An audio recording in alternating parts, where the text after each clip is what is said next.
Hi, I'm a guy that likes to review things and stuff. And today we have the long overdue review of the Fluance Signature Tower speakers. I'm just going to come right out and say it, that anyone that is leaving a positive review of these, sorry my dog over there, anyone leaving a positive review on these things is a shill, okay? They're doing it because Fluance sent them a free set of speakers. I also got a free set of speakers, and I paid for a set. Just because I was thinking the one set that I got might have had some issues, but that is definitely not the case. So I originally bought a set, and the quality of the cabinets is just garbage. Like this vinyl, it's really hard to show on camera, but the seams are all separated because this is just a vinyl sticker that they put on these. It's bubbling and it just looks like crap. The other issue that I had is the fabric that was put on the grills looked like it was done by a crazy person who found out that they can use glue and scissors. I mean, bad. So they went ahead and sent me a free replacement set, didn't even ask for the other ones back, and yeah, the replacement set wasn't even any better.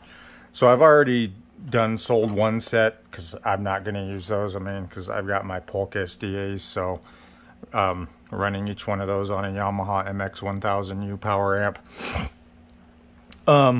So we're just going to go into in-depth on this because there's a lot of people buying these speakers, and I see a lot of complaints of people that end up selling them.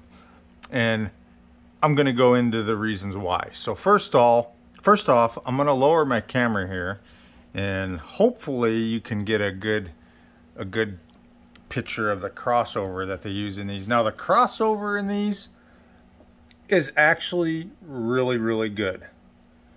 The terminal connections on the back are also very, very good quality. Let's turn this around so you guys can see those. I always buy amps, so I took my my bridge connectors which are also copper and really good quality. But these are really good quality terminals. You got, I mean, they're banana plugs. So running them by amped, I really couldn't tell any difference. So we're gonna get into this in depth. I haven't pulled the bottom woofer out, but these are both actual woofers. Neither one of them's a passive radiator or anything. So we're just going to pull these out. So the first issue that I had, sound quality wise, was my tweeter. Now take in mind, these things are rated for 200 watts, and I had never put more than 150 watts in them. My Yamahas, they'll peak out at around 3,000 watts if I let them. But I never did that because I was still in my break-in period on these. So I was doing 100 watts at max on these speakers. And it was mostly watching movies. Now for movies, I'm just going to tell you, these speakers will drill down into some serious deep bass in movies. The mids and highs are very, very clear.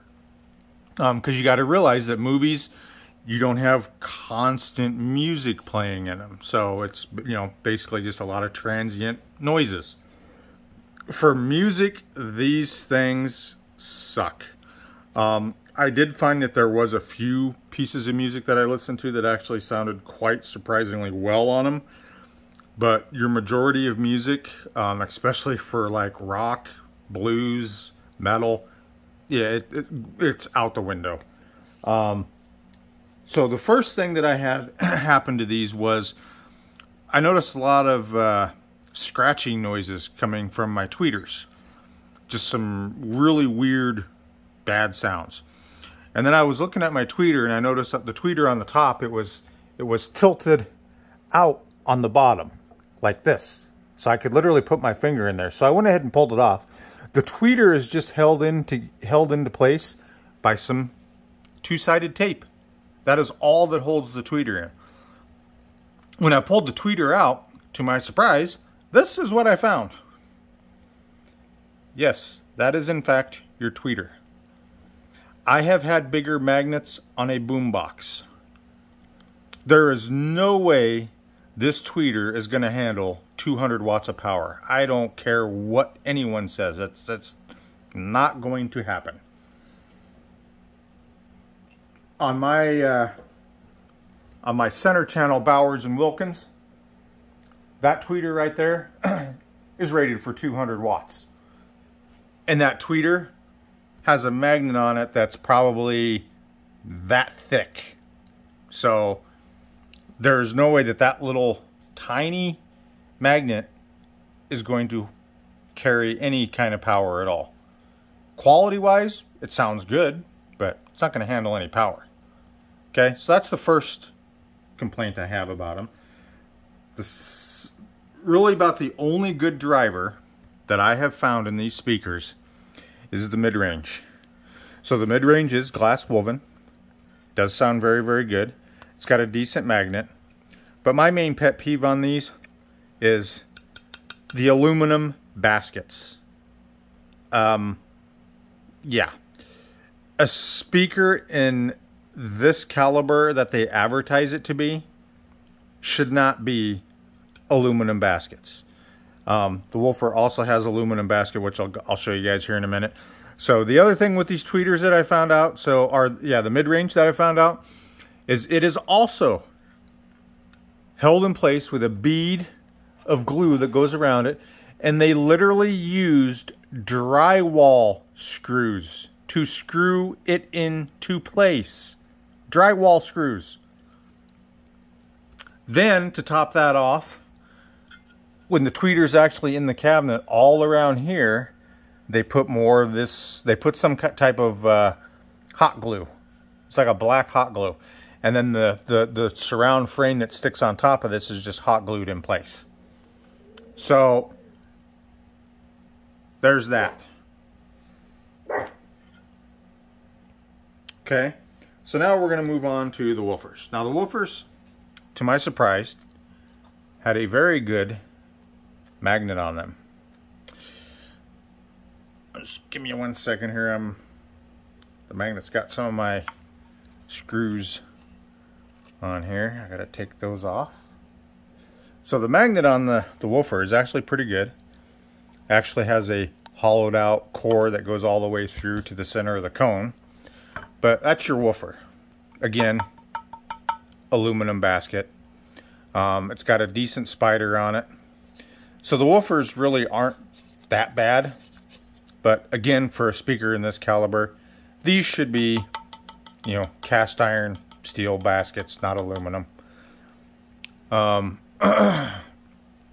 other thing that I found out is they have these part numbers that's on them. And from looking these up, basically what I found out is the drivers are all manufactured in China. Which isn't necessarily bad, but you got to realize that a company like Fluance is going to go with the cheapest bidder. You know, whoever bids these contracts, whoever's the cheapest, that's who Fluance is going to go with. So that's it for all the drivers. The main thing is this tweeter. I mean, come on, seriously?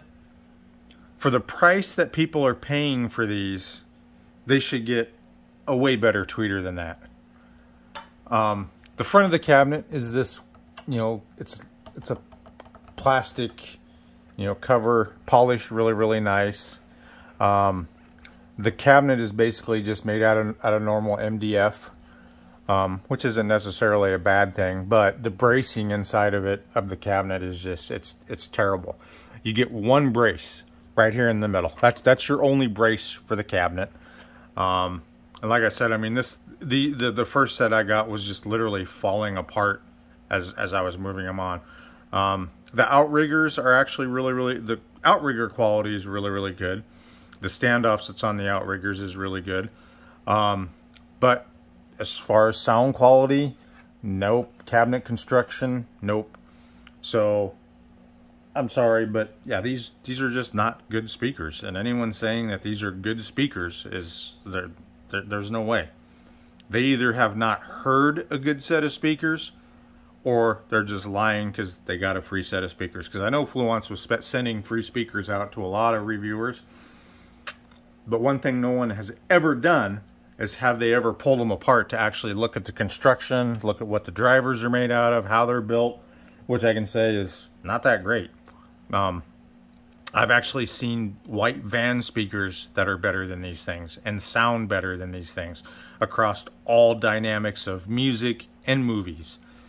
So yeah, that's what you get with your Fluance speakers. Now, I love Bowers. Still nothing can beat my Polk SDAs. Just going to point that out. If you can find a set of those, get them. But I've tried KEFs, I've tried ELACs, Bowers and Wilkins. So you can actually get a set of KEFs or ELACs for about $200 more than what you would pay for these. That simply just blow these speakers out of the water in terms of sound quality across all dynamics, music and movies. So that's what you're better off doing. Just spend the $200 extra and go get you a set of KEFs or ELACs. Bowers, you can get into a really good set of Bowers for about $300 more, and don't even waste your time on these speakers. Now, if you're a person that just wants something for their front channel on their home theater, and you've never had a good set of quality speakers before in your life, then sure, these you would probably be happy with these. But anyone else, no, you're not going to be happy with them. So anyway, that's my review on these. I'm going to be reviewing my my Marantz cooler that I bought up there. So just so you know, anyone buying like the high-end Marantz receivers, so that's an 8015. That guy, the 7015 is the same way, 6015 same way. When you're running in 13 channel Atmos, which I am, they're all 13.2 is what I run, but subwoofers power themselves. So in 13 channel, when you're running 13 channels on this thing, it gets hot. I mean hot. Like, it was running 95 degrees in a 70-degree air-conditioned house watching movies. So basically, when I bought that cooler, it's the cooler is the Aircom T9. This guy right here. It's the Aircom T9. So literally all this really is it's just a PWM fan controller with a display on it that tells you your temperature and what your fan's running at. So yes, you can go out and you can buy fans, PWM fan controller, can cool it yourself. But the main reason why I bought this one was simply because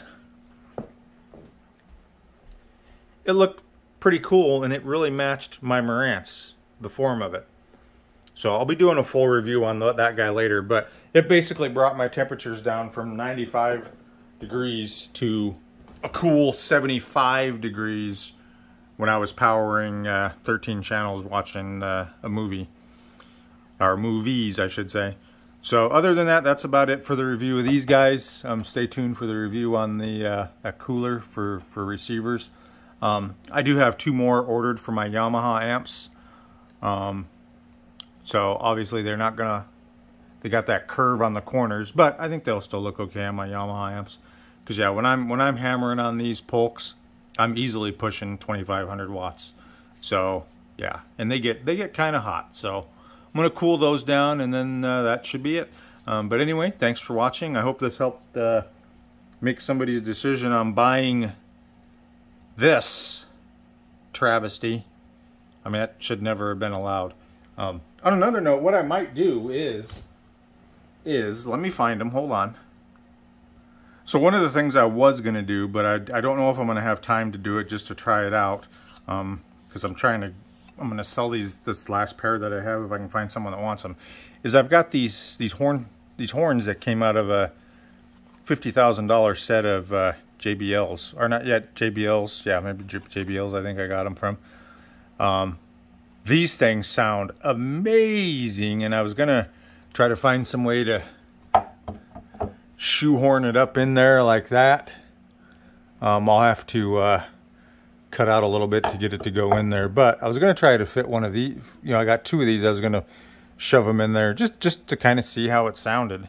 But I doubt I'll have time to do that, and I got another project that I'm waiting to do with these guys. So, but you might be able to go online and maybe grab a set of Daytons or something. But that right there, that, I mean, in a speaker this caliber, that just shouldn't happen. Anyway, I digress. That's all I'm going to say about them. So hopefully this helps some people make their decision on whether they want to buy these things or not. So, but thanks for watching, and take care.